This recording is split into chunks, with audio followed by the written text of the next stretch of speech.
ఇది కేవలం ఓ పెంపుడు జంతువు కాదు, ఇదో ఫ్యాషన్ స్టార్. పూర్తి వివరాలకు చదవండి రేపటి సాక్షి దినపత్రిక.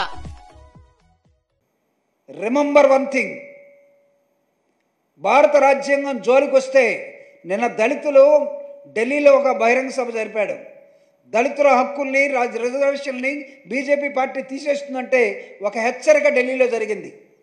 ఇక్కడ మీరు ప్రైవేటు పరం చేస్తామంటే ఇక్కడ వైఎస్ఆర్ కాంగ్రెస్ పార్టీ, నేను చెప్తున్నా, మీకు చుక్కలు చూపించబోతా ఉంది. మీరు అనుకుంటున్నారేమో వైఎస్ఆర్ కాంగ్రెస్ పార్టీకి చుక్కలు చూపిద్దామని. కాదు, జగన్మోహన్ రెడ్డి గారు చుక్కలు చూపించబోతా ఉన్నాడు తెలుగుదేశం పార్టీకి, ప్రభుత్వానికి. అది కూటమి ప్రభుత్వం, తెలుగుదేశం ప్రభుత్వం కాదు. ఒకళ్ళు కూటమిలో అందరు పోయిన తర్వాత లోకేష్ గారు ముఖ్యమంత్రి ఆయన చేస్తే దాంతో వస్తే తెలుగుదేశం పార్టీ అందాం. అది కూడా త్వరలో జరగబోతూ ఉంది.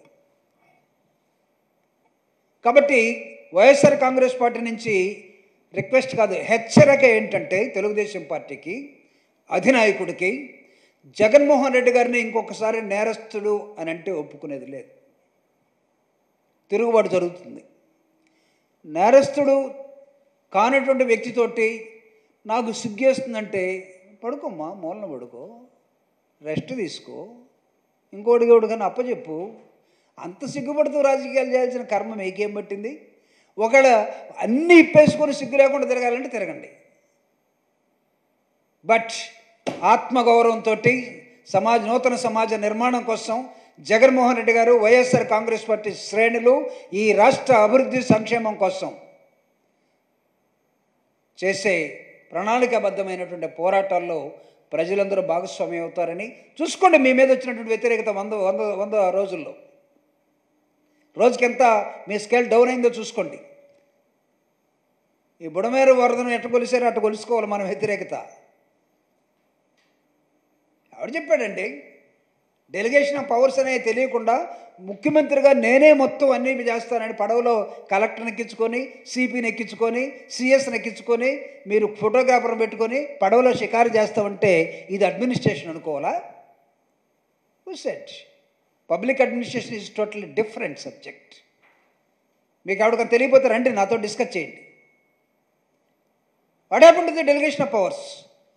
ముఖ్యమంత్రి ఎక్కడి నుంచి చూడండి, కమాండ్ కంట్రోల్ రూమ్ ఒకటి కట్టుకున్నారు. లేదు, మీ ఇల్లు మునిగిపోయిందని కలెక్టరేట్లో ఉన్నారు. SIT in the collectorate, take the information, give the orders. Collector నీతోనే ఉంటారు. కలెక్టర్ ఏమైనా చెప్పాలంటే ఎంఆర్ఓకో, ఆర్డీఓకో, ఆర్ఐకో పలానా చోట సరుకులు అందరని చెప్పాలంటే ఎవరు చెప్పాలి? అది కూడా నువ్వే చెప్తావా? ఆఖరి పాపం ఆ నాదెండ్ల భాస్కర్ మనోహర్ని తీసుకెళ్ళి దగ్గరికి పిలిచి, ఏమయ్యా ఉల్లిగడ్డల లారీలు ఒక 100 రావాల్సి ఉంటే ఓన్లీ 15లో వచ్చినాయి అంటే, సార్ మిగతా వెనకాల ఉన్నాయి సార్ అంటే, ఆఖరికి అతను ఉల్లిగడ్డలు అమ్ముకునేవాడు చేసాడు అతన్ని.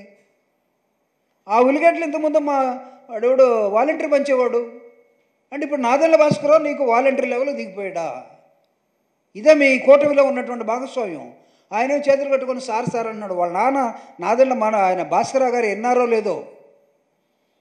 నాదెండ్ల భాస్కరరావు ఒకవేళ చంద్రబాబు నాయుడు నాదెండ్ల మనోహర్ని తిట్టింది చూసుంటే ఆయన రియాక్షన్ వేరుగా ఉంటుంది. తెలుసు కదా, ఎన్టీఆర్ని 1 మంత్లో ఇబ్బంది పెట్టిన వ్యక్తి ఇప్పుడు బీజేపీతో ఉన్నాడు.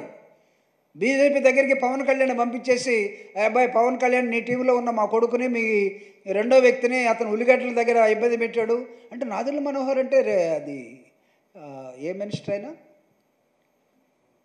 ఆయన ఏ మినిస్టర్? Civil supplies. అరే అతనే నీకు ఎట్ట కనపడుతున్నాడు? ఆ వడ్లను బూడిద లేకపోతే ఉల్లిగడ్డలు, పచ్చిమిరపకాయలు, మిరపకాయలు, లేకపోతే టమాటోలు అమ్మేవాళ్ళ కనపడుతున్నాడా? అతను చదువుకున్నవాడే కదా. అతను ఒక పార్టీని సెకండ్ లైన్లో ఉన్న వ్యక్తే కదా.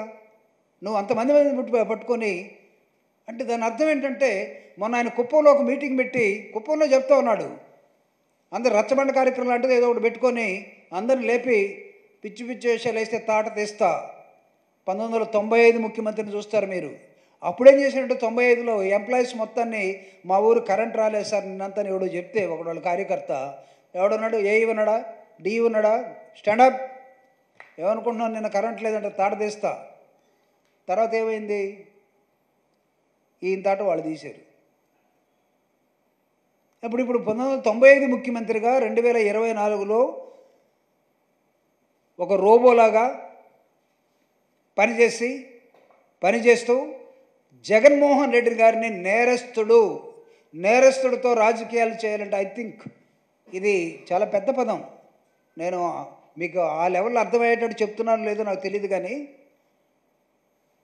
సో దీన్ని చాలా సీరియస్గా తీసుకొని ఇక్కడ జగన్మోహన్ రెడ్డి గారు నేరస్తుడు కాదు, అయితే మీరవుతారు.